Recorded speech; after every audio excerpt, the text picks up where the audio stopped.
Что если остров, который вы видите на карте, на самом деле не существует? Житель Новой Зеландии запустил дрон над океаном и снял то, что картографы фиксировали десятилетиями. А оказалось, что там нет ничего, только вода. Этот случай перевернул представление о точности современных карт и заставил геологов срочно пересмотреть данные о тысячах других островов по всему миру.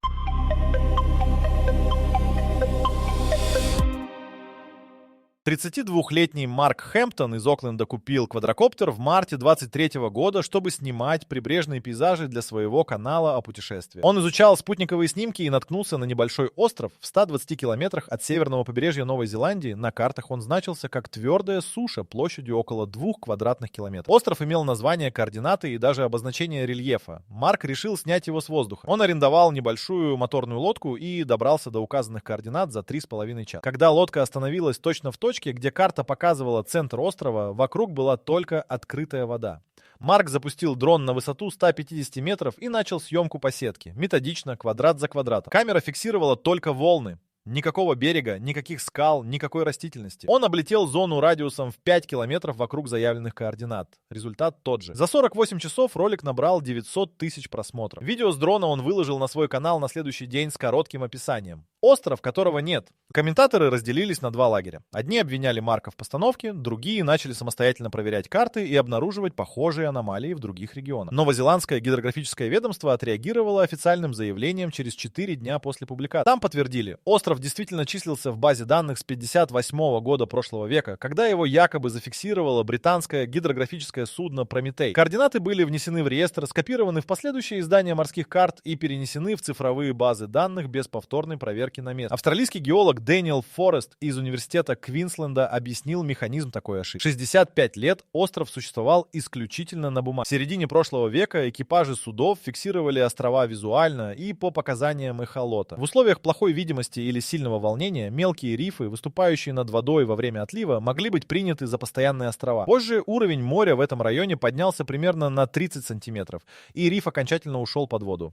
Но в картах он остался. Форест также указал на системную проблему. В мировых картографических базах данных числится не менее 800 подобных призрачных островов, существование которых никогда не проверялось инструментально. Большинство из них были нанесены на карты в 18 и 19 веках мореплавателями, которые фиксировали все, что видели с борта корабля. Проверить эти записи в то время не представлялось возможным, а в эпоху цифровых карт старые данные просто оцифровывались без ревизий. Случай Марка оказался не первым. На его месте открытый океан глубиной 1400 метров. После публичного скандала остров удалили из всех цифровых баз данных одновременно. В 2012 году австралийские ученые обнаружили, что остров Сэнди, нанесенный на карты еще капитаном Куком и присутствовавший во всех атласах мира, включая карты поисковых систем, не существует. Но таких случаев, по оценке австралийских картографов, могут быть сотни. Видео Марка запустило волну любительских экспедиций. В течение 2 месяцев после публикации энтузиасты с дронами проверили координаты 7 островов в Тихом океане, которые числились на карте. 3 из них оказались реальными. 4 — нет. Пока интернет обсуждал видео Марка, один из комментаторов написал кое-что неожиданное.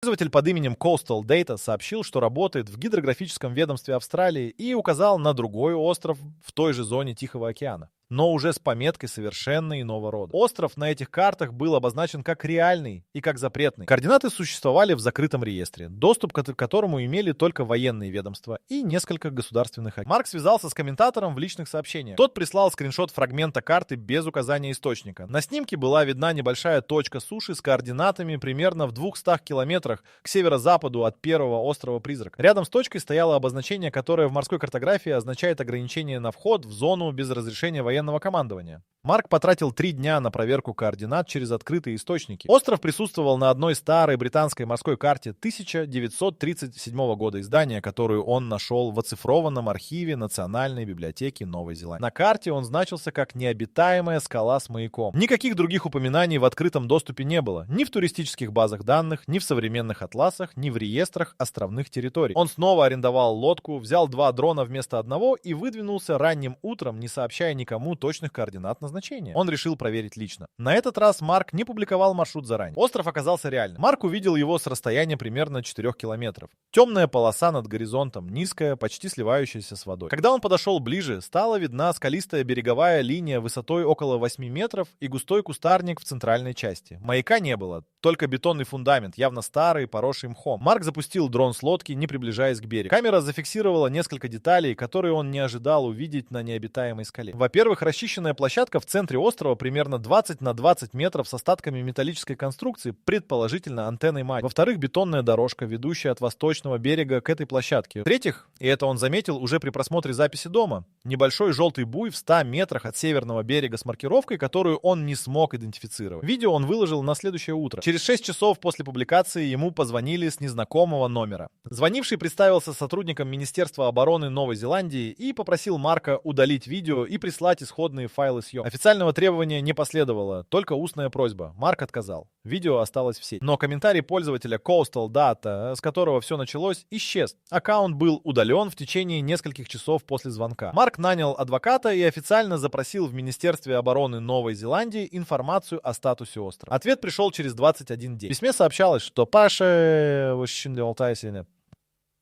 запрашиваемые сведения относятся к категории ограниченного доступа и не подлежат раскрытию в соответствии со статьей 27 Закона об официальной информации. Это означало одно. Остров существует, он известен властям, и они не намерены объяснять, что там происходит. Второе видео набрало 3 миллиона просмотров за 24 часа. Не из-за самого острова, из-за звонка.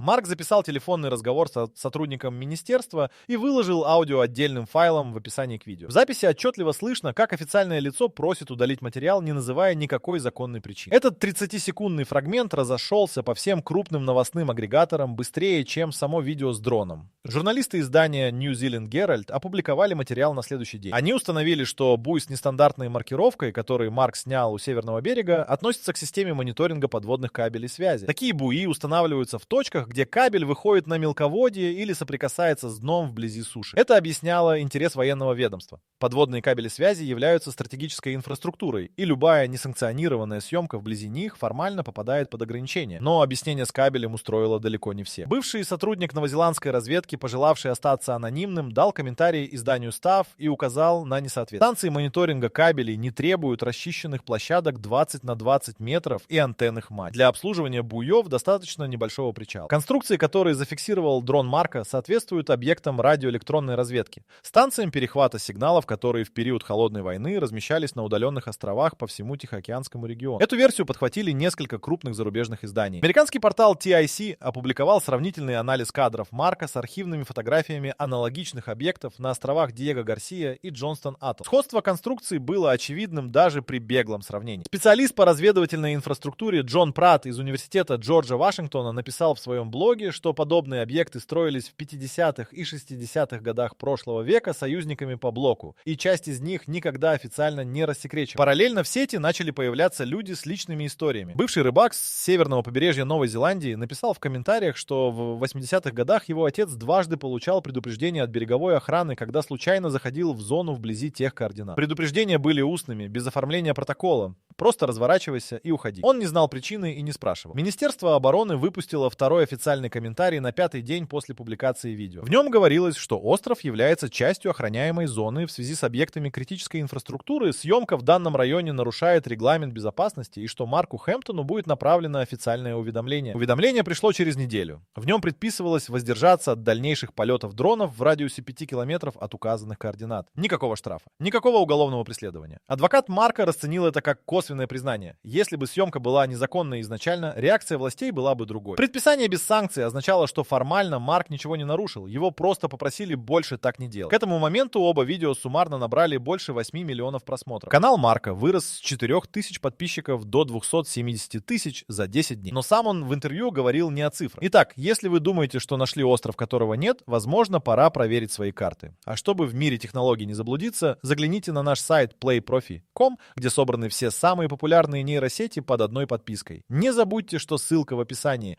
а при регистрации сегодня вас ждет бонус в 500 токенов.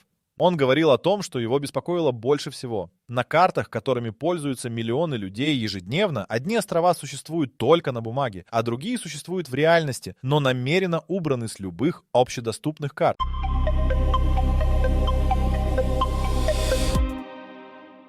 Среди 270 тысяч новых подписчиков Марко оказался человек, который знал об этом острове значительно больше, чем все журналисты и эксперты вместе взятые. Он написал на электронную почту, указанную в описании канала, и представился как Питер Каллен, бывший геодезист гидрографической службы Новой Зеландии, вышедший на пенсию в 2014 году. Каллен написал, что лично участвовал в экспедиции к этому острову в 1989 году и что результаты той экспедиции никогда не были опубликованы. Марк встретился с Калленом в Окленде через 4 дня после письма. Каллен принес с собой папку с распечатками. Копии рабочих журналов экспедиции, которые он сохранил у себя лично, что технически нарушало регламент службы. Он объяснил, почему решил выйти на связь. После выхода на пенсию он несколько раз пытался добиться официального рассекречивания материалов через внутренние каналы, получал отказы без объяснения причин и в итоге решил, что публичное давление — единственный способ сдвинуть ситуацию. Согласно журналам, экспедиция 1989 года была направлена к острову для проведения батиметрической съемки, измерения глубин вокруг острова в рамках обновления морских карт. Группа из 6 человек высадилась на берег и провела на острове 3 суток. На второй день геодезисты обнаружили под слоем дерна в западной части острова фрагменты бетонного перекрытия, уходящего вниз. Шурф глубиной около 2 метров показал, что конструкция продолжается. Речь шла о подземном сооружении, а не просто о фундаменте наземной постройки. Каллен показал Марку зарисовки из рабочего журнала. Схема поперечного сечения. Бетонные стены толщиной около 80 сантиметров,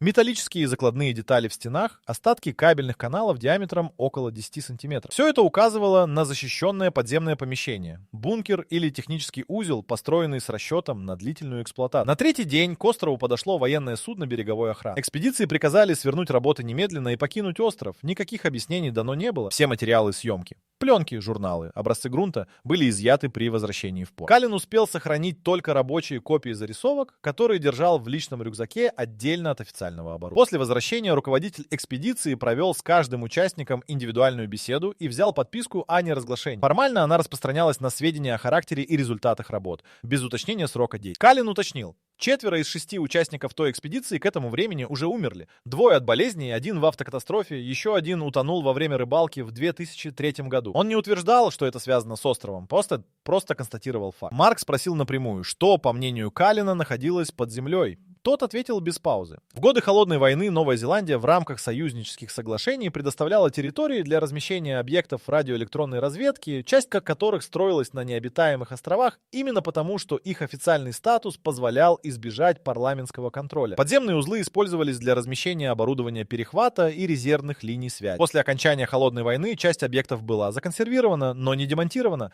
Демонтаж требовал официального признания их существования. Марк спросил, почему Каллен молчал 34 года. Тот положил на стол распечатку письма из Министерства обороны, датированного 2016 годом. В письме ему напоминали о подписке о неразглашении и указывали, что она не имеет срока давности. Каллен сказал, что после смерти жены в 2022 году ему стало значительно легче принимать некоторые решения. Интервью с Калленом Марк опубликовал в формате подкаста. 2 часа записи без монтажа.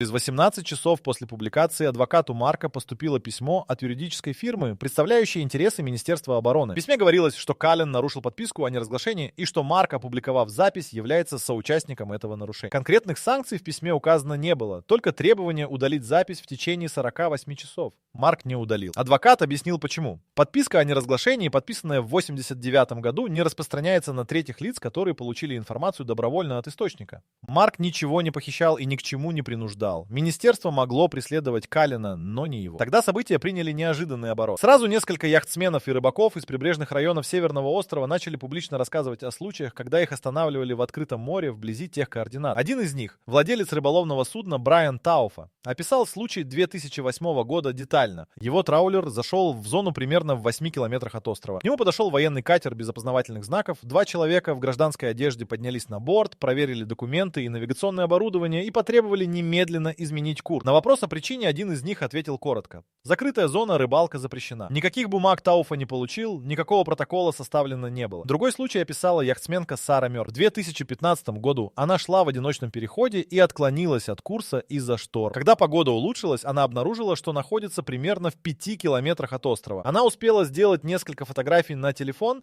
На снимках был виден берег и то, что она приняла за небольшое строение на возвышении. Через 20 минут появился катер береговой охраны с официальными опознавательными знаками. Офицер вежливо объяснил, что она находится в охраняемой зоне, и сопроводил ее яхту на расстояние 15 километров от острова. Фотографии с ее телефона скопировали для проверки и вернули телефон без объяснений. Марк попросил Сару прислать те снимки. Она ответила, что телефон с теми фотографиями утонул вместе с яхтой во время следующего перехода.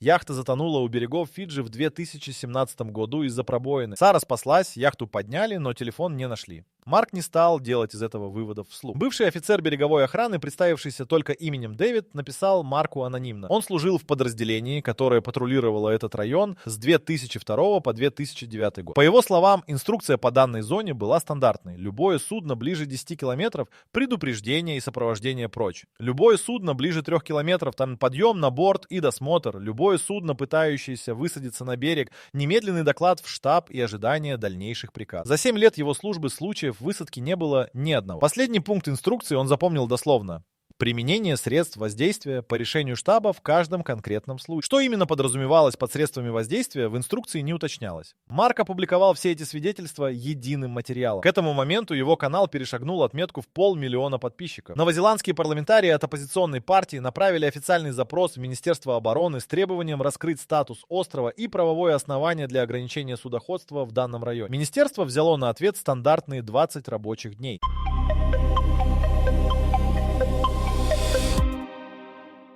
Министерство обороны не стало ждать истечения 20 рабочих дней. На 12-й день после парламентского запроса пресс-служба опубликовала официальное заявление объемом в 4 страницы. Это был первый случай за более чем 60 лет, когда новозеландское правительство официально подтвердило существование объекта на данном острове. В заявлении говорилось следующее. Остров с 1954 года использовался как вспомогательный объект системы радиоэлектронного наблюдения в рамках соглашения «Пять глаз» разведывательного альянса Новой Зеландии, Австралии, Великобритании, Канады и Соединенных Штатов Америки. На острове располагалась автоматическая станция перехвата радиосигналов, работавшая в автономном режиме с 1968 года. Наземный персонал посещал объект для технического обслуживания примерно раз в полгода, вплоть до 1993 года, когда станция была официально выведена из эксплуатации. Подземное сооружение, обнаруженное экспедицией Каллена в 1989 году, действительно существовало. Технический узел площадью около 120 квадратных метров на глубине 4 метров, предназначенный для размещения аппаратуры перехвата и резервных источников питания. После вывода из эксплуатации в 1993 году входы в подземный узел были заварены и засыпаны грунтом. Оборудование вывезено не было, демонтаж посчитали нецелесообразным. Причина сохранения режима охраны после 1993 года в заявлении была сформулирована коротко. Остров входит в перечень объектов, подпадающих под действие соглашений Альянса, пересмотр статуса которых требует согласования со всеми участниками. Такого согласования запрошено не было, поэтому режим охранной зоны сохранялся по умолчанию в течение 30 лет после фактического прекращения работы объекта. Проще говоря, остров охраняли 3 десятилетия по инерции, потому что никто не удосужился официально снять с него статус закрытой зоны. Каллен отреагировал на заявление в тот же день. Он написал Марку, что в целом изложенное соответствует тому, что он видел в 89-м. Но в заявлении отсутствует один существенный факт. В рабочем журнале экспедиции, который изъяли при возвращении, был зафиксирован еще один объект. Отдельно стоящее сооружение на восточном берегу, которое геодезисты приняли за жилой модуль. Оно не было упомянуто в официальном заявлении ни словом. Марк передал это уточнение парламентариям, направившим запрос. Те включили его в дополнительный запрос к министерству. Ответ пришел через 3 дня и состоял из одного абзаца. Сведения о полном составе инфраструктуры объекта относятся к категории, не подлежащей раскрытию в соответствии с обязательствами Новой Зеландии перед партнерами по альянсу. Американское издание Intercept, специализирующаяся на материалах о деятельности спецслужб, опубликовала собственное расследование через неделю после новозеландского заявления. Журналисты нашли в рассекреченных архивах Агентства национальной безопасности США, частично открытых после публикации Сноудена, упоминание станции с кодовым обозначением, географически соответствующим острову. Станция фигурировала в документах 58, 63 и 71 годов как вспомогательный узел Тихоокеанской сети дальнего обнаружения. В документе 71 года рядом с обозначением станции стояла пометка: персонал, 0. Режим автономной работы, обслуживание по графику Wellington. Это подтверждало версию Каллена и одновременно поднимало новый вопрос. Если станция работала в автономном режиме с 1968 года, а демонтаж оборудования так и не был произведен, что именно осталось под землей на глубине 4 метров и в каком состоянии находится спустя 55 лет?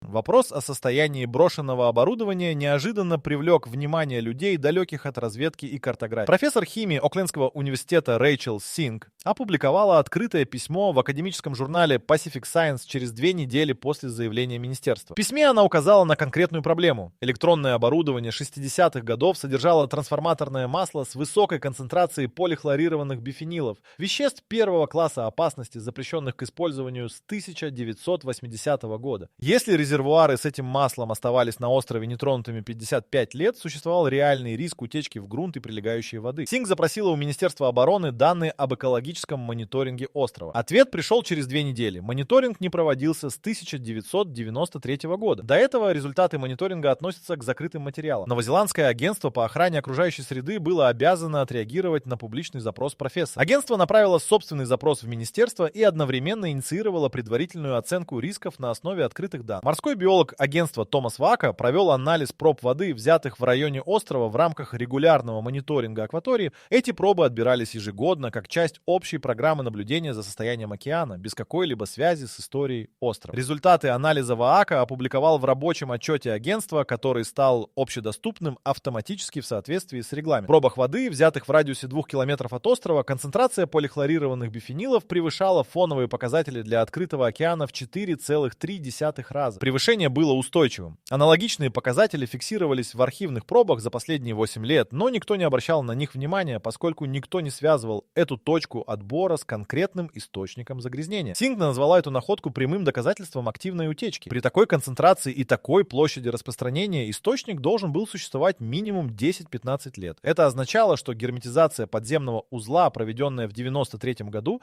оказалась неэффективной или не была проведена должным образом изначально. Международный союз охраны природы выпустил срочное заявление с требованием немедленного обследования острова и прилегающей акватории. В заявлении указывалось, что данный район является частью миграционного коридора нескольких видов морских птиц и местом нагула молоди рыб промыслового значения. Полихлорированные бифенилы накапливаются в жировой ткани морских животных и передаются по пищевой цепи. Это означало, что загрязнение потенциально затрагивало рыболовные угодья, которыми пользовались рыбаки северного побережья Новой Зеландии на протяжении десятилетий. Министерство обороны выпустило краткое заявление на следующий день после публикации отчета Ваака. В нем говорилось, что данные агентства приняты к сведению и что министерство рассматривает возможность организации технической экспедиции для оценки состояния объекта. Формулировка «рассматривает возможность» в официальном документе означала отсутствие конкретных сроков и обязательств. Синг ответила публично. При зафиксированном уровне загрязнения каждый месяц промедления увеличивал площадь пораженной акватории примерно на 15%. Она потребовала начала работ в течение 30 дней и направила копию требования в парламентский комитет по окружающей среде. Марк опубликовал все эти материалы на своем канале единым хронологическим разбором. В описании к видео он написал одну фразу: «Я запустил дрон, чтобы снять пейзаж». Оказалось, что в этом месте травят океан уже как минимум 10 лет,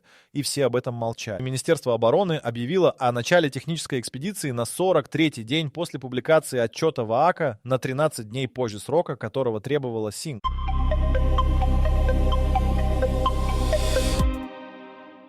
Экспедиция была закрытой, журналистов и независимых наблюдателей на борт не допускали. Парламентский комитет по окружающей среде добился включения в состав группы одного независимого эколога. Им стала сама Синг. Марк узнал о дате отплытия за 18 часов до выхода судна из порта. Источник не назвал себя. Просто прислал сообщение с датой, временем и названием судна. Марк принял решение за 40 минут. Он арендовал моторную лодку, взял оба дрона, полный комплект аккумуляторов и выдвинулся в ночь, рассчитав маршрут так, чтобы прибыть к острову раньше официальной экспедиции примерно на 2 часа. Он добрался до острова в 5:47 утра. Официальное судно ожидалось около 8. Патрульного катера в акватории не было. Режим охраны был официально снят 3 неделями ранее после парламентского решения. Марк впервые в жизни ступил на берег острова, который начал снимать дроном 4 месяца назад. Берег оказался крутым. Скалистый уступ около 6 метров. Подняться можно было только в одном месте, где волны за десятилетия выбили что-то похожее на ступени в породе. Он поднялся с рюкзаком и сразу запустил дрон. С высоты 50 метров остров выглядел иначе, чем на первых кадрах. За прошедшие месяцы он изучил каждый его квадратный метр по видео, но живая картинка отличалась деталями. Кустарник в центральной части был гуще, чем казалось с воздуха. Расчищенная площадка заросла по краям, значит ее не обслуживали как минимум несколько лет. Бетонная дорожка от восточного берега была частично разрушена, плиты сдвинулись, между ними проросла трава. Он пошел к площадке пешком. Металлическая конструкция, которую он принял на первых кадрах за антенную мачту, оказалась основанием мачты. Сама конструкция была срезана примерно на высоте 1,5 метров от земли. Срез был аккуратным, явно инструментальным. Это противоречило официальному заявлению министерства, в котором говорилось, что объект был просто законсервирован без демонтажа. Кто-то приезжал сюда после 93-го года и что-то убирал. Западная часть острова, где Каллен в 89-м обнаружил подземное сооружение,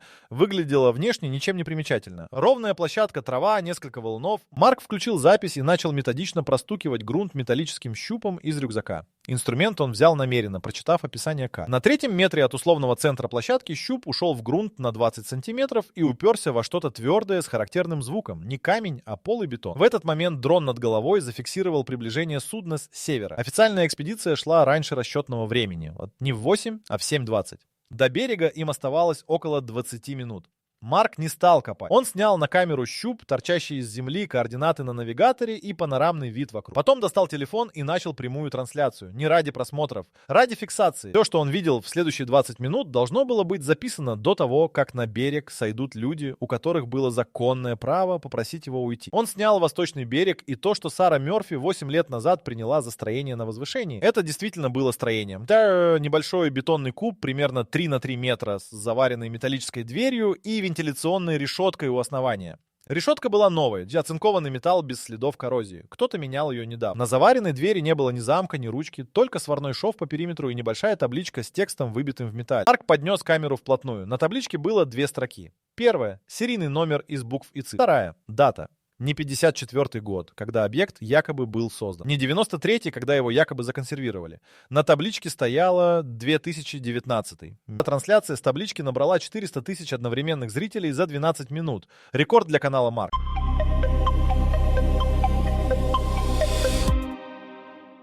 Судно пристало к берегу через 18 минут после того, как он начал стрим. Первым на скалу поднялся офицер в гражданском и попросил Марка прекратить съемку. Марк ответил, что режим охранной зоны снят парламентским решением, и он находится здесь на законных основаниях. Офицер не стал спорить. Просто встал рядом и молчал до конца трансляции. Синг поднялась на берег через несколько минут и сразу направилась к Марку. Она увидела щуп в земле и табличку на двери и ничего не сказала. Только достала собственную камеру и начала снимать. Официальная группа работала на острове 6 часов. Марка попросили остаться в северной части острова и не приближаться к западной зоне, пока идут работы. Он остался, но дрон продолжал летать. Результаты технической экспедиции были опубликованы частично через 31 день. Министерство подтвердило наличие подземного сооружения в западной части острова и его удовлетворительное конструктивное состояние. Утечка трансформаторного масла была подтверждена. Источником являлся поврежденный резервуар объемом около 800 литров. Резервуар был изолирован в ходе экспедиции. Полная санация грунта и акватории была включена в план работ на следующий финансовый год. Табличка 2019 года в официальном отчете объяснялась коротко. Плановое техническое обследование объекта, проводимое раз в 5-7 лет в соответствии с обязательствами по соглашению Альянса. Вентиляционная решетка была заменена в ходе того же обследования. Содержимое подземного узла в отчете не описывалось. Эта часть документа была закрыта. Синг в интервью после публикации отчета сказала одно. Она видела то, что находится под землей.